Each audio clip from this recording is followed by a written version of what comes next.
When I went to the Muscle motorcycle show in Sweden, I first wanted to see the latest and updated BMW motorcycles and of course capture them in my camera lens.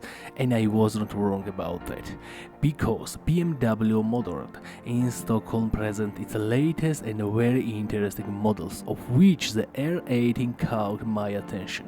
When I spoke to the representative, he told me that it was a custom version of the Stockholm BMW Motorrad, and it was called the R18 Pure. I watched how they put together this great bike in detail and how easy it was to assemble the suspension system and the entire transmission of this model. I had never seen how motorcycles are assembled before.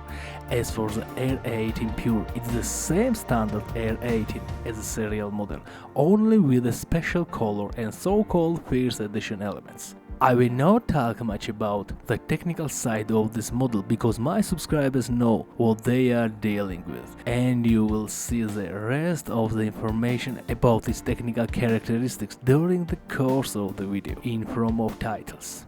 In short, friends, I am Thomas, and to see many other interesting motorcycles, subscribe to my channel. My channel is all about motorcycles.